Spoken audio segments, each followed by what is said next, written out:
Alright, so this is gonna be my thoughts on the Immortal King. Like I said a couple videos back that I was gonna do a review on this. It has ended. There's 16 episodes if I remember right. And yeah, so it is a Chinese anime. For those who don't know what a Chinese anime is, it's basically a Chinese animation that tries to imitate the anime aesthetic, like how it says in the name. For those who do know, you might be saying that I'm saying it wrong, and I know that I'm saying it wrong because I'm only saying Chinese anime for those who don't understand what I'm talking about. So when I say the term, they won't get confused. So when I mean Chinese anime, I'm talking about Donghua, which is Chinese animation. So yeah, before we get into the actual review, I gotta explain a few tropes of Donghua so that you guys will understand when you get into other Donghua series, or if you decide to watch the daily life of the Immortal King. So in Donghua, it is very, well, I guess you could say there's a lot of Chinese culture within Donghua series from what I've seen. Obviously, I'm not an expert in Chinese culture or even really Donghua in general. I'm just telling you what I've seen throughout the series, and I hope you guys can learn something from this, so you don't get confused or even drop series just because you don't understand some of the things. So yeah, like I said before, there's a lot of culture in Donghua series, and a lot of them. So let's go over a few things that you might be confused on. And I guess the first and most common thing you'll see in Donghua series is that people will refer to each other as brothers and sisters, even though they're not related. This is to show some sort of commonality, I guess you could say, between each characters.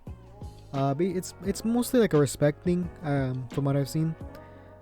People will call friends brothers or sisters, and even strangers will call each other that, trying to get on people's good sides. So I'm pretty sure it's mostly a respect thing, but I'm not completely sure. I think it's the equivalent of calling someone like a senpai in like anime, something general, but I think it's more general than that and not exactly of higher status necessarily. They will say elder brother or elder sister, as well as using the terms uncle and aunt to refer to those who are of higher status than them. So that's a common thing you'll see in a lot of Donghua series, so remember that if you ever see it. Another thing is a lot of Donghua series are Chinese fantasies, and what I mean by that is they have a lot of martial arts and a lot of, this idea called cultivation.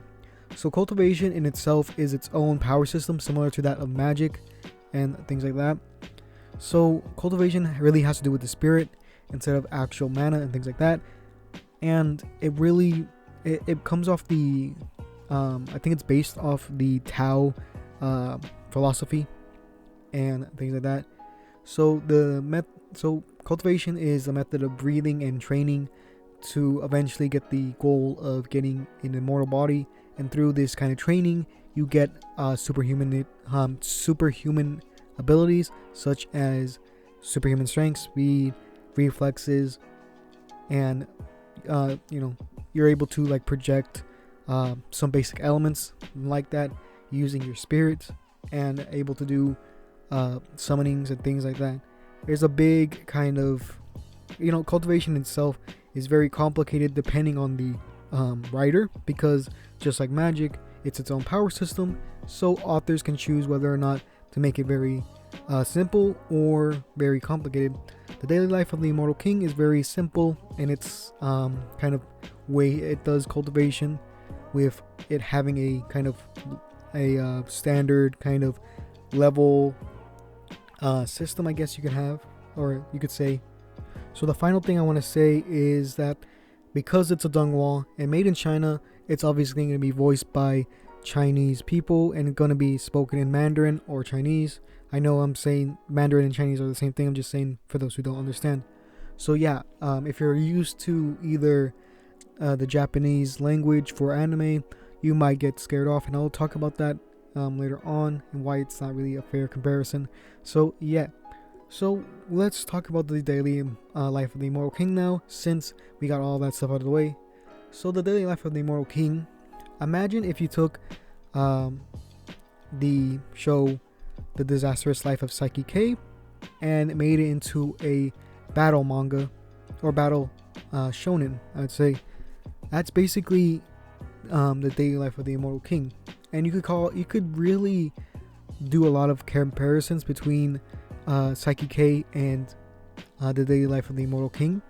One is that the main characters are two kind of characters that are somewhat lazy, don't want to be don't like to stand out in a crowd, are very overpowered, don't talk really, and have a specific snack that they very much enjoy, with Psyche being the coffee pudding, I think, and then the Wang, or it's Wang Ling, his like favorite snack is like crispy noodles.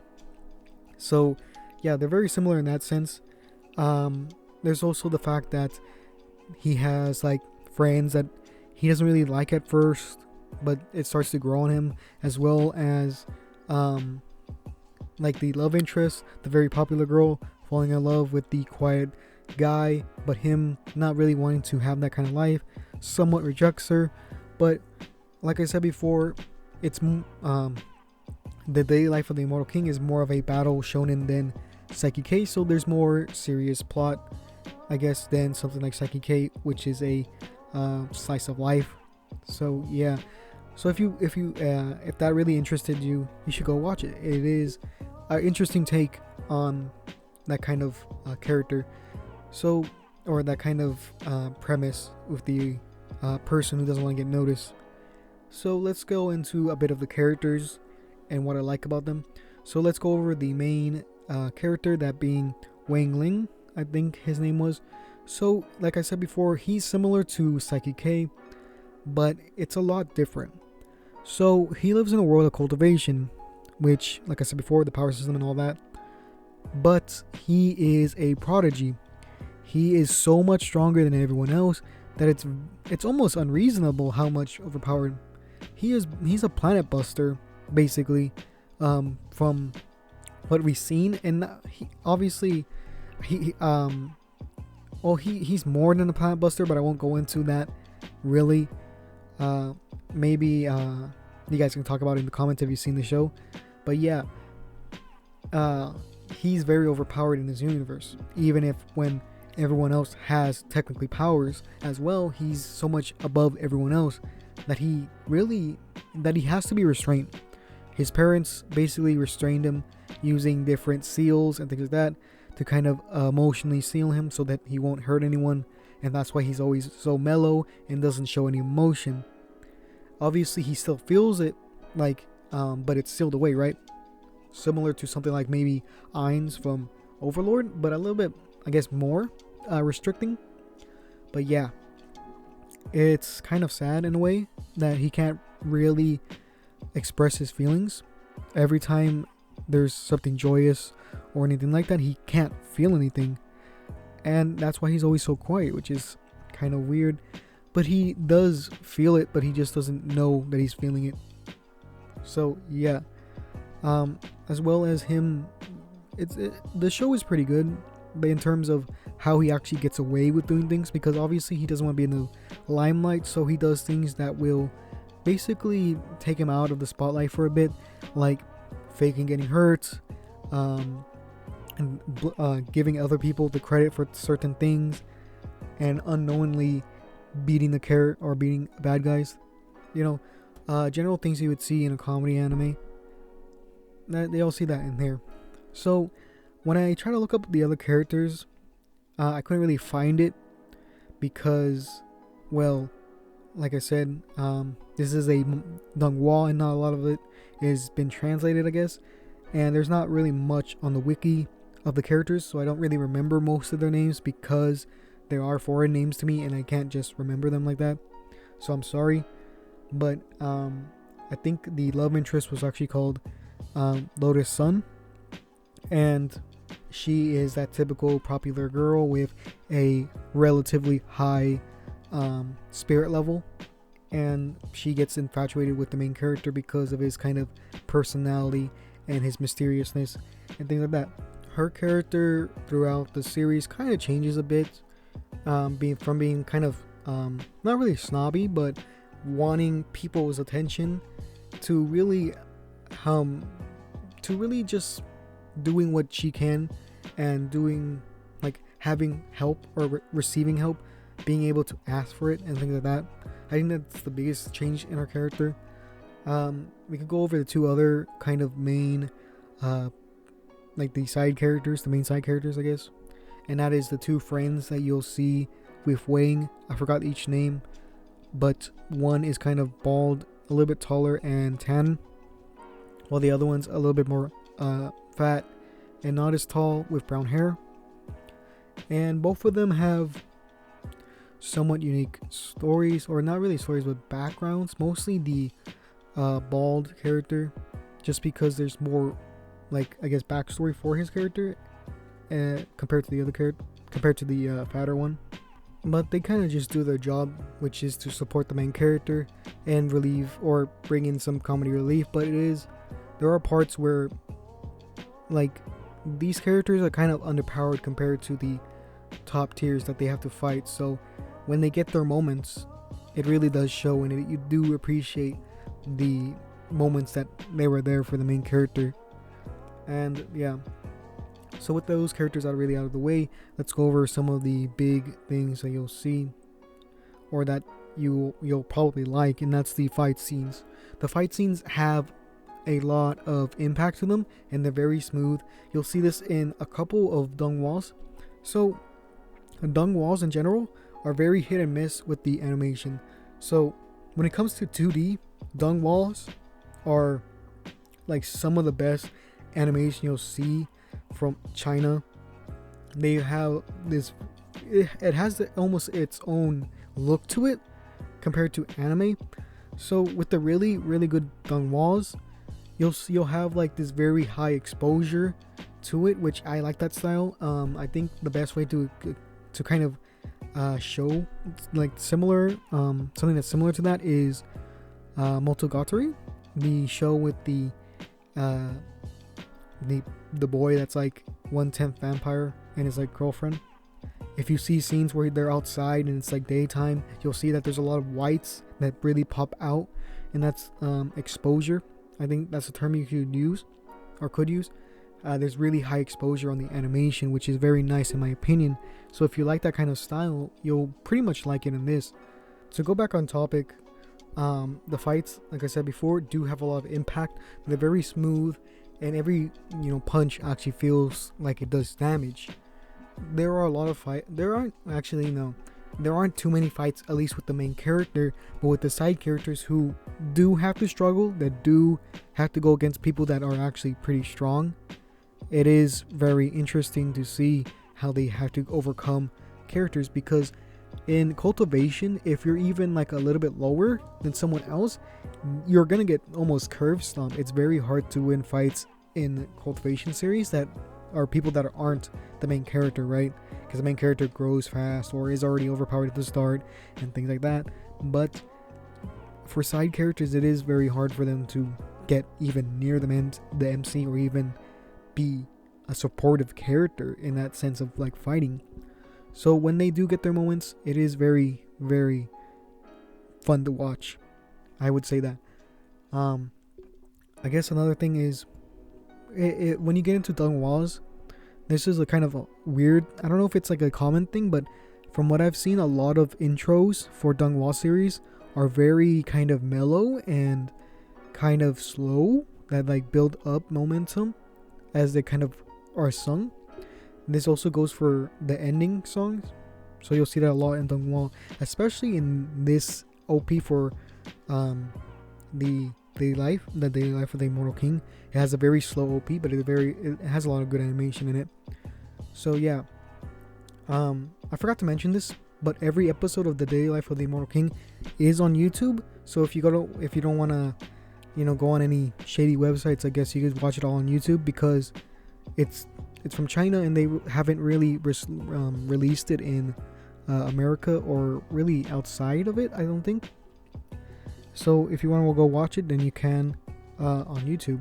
So let's talk about some of the things that people really don't like, and what I see as unfair criticism. So the first thing I would think or have seen that people don't like is that it's voiced in Mandarin / Chinese, and people don't like it because they're used to Japanese. I don't think it's really a fair comparison because obviously it's a different language, and for me, who does usually watch both dub and sub, not of the same series but in general, I can transition better, I guess, because I do listen to both genres in both languages. So the voices don't really matter to me too much, but I could kind of see how people don't like it too much. But I don't think it's really fair because it's from China, right? They're obviously gonna be voiced by Chinese. They're not gonna just hire Japanese people to do it unless they do a dub for it. And I think people might be kind of confused or really don't like how the cadence of Chinese or Mandarin sounds like, because there's a lot of S's and W's in it. From what I hear, obviously I'm not a linguist, or I'm not really good with linguistics or whatever. But yeah, I don't really think it's a fair comparison to really say that. Another thing that I've seen, there isn't too many complaints about this anime, but from what I've seen, people don't like romance, which there is some, but it's not really the main focus really too much. But I don't know, I think romance in like series like this can improve the characters, especially when it comes to character development for a character like Wayne, where they are meant to be someone who stays out of the spotlight and tries to be as small as possible. I think things like romance is something that helps characters like that really grow and become more likable. But I don't know, it's just, I guess, preferences. But yeah, this is gonna be the end of the video. And if I had to give it a number, I'd probably give it a 7. It's pretty good. But yeah, I think you guys should go and watch it. I think it was something that really did keep my time when, in winter 2020. There are going to be a lot more Donghuas this season or this year, just because they just plan to release a lot. But at the same time, with people, you guys know what's happening in China and all that, I wouldn't doubt if a lot of those series got cancelled. So if you're looking forward to a future series, I would be doubtful, at least coming out this year. It is sad what's happening nowadays, especially with all the pandemic. I can't really say it without getting demonetized or even really limited ads. So you guys know what I'm talking about when I mention China and the pandemic. But yeah, remember to, be safe, stay indoors if you can. I guess work from home if you need, or if you can. Try to, wash your hands. Just stay safe, right? That's the most important part during this kind of pandemic. So yeah, this is gonna be the end of the video. If you like the video, give it a like. If you want more series or more reviews like this, then give it a video a like.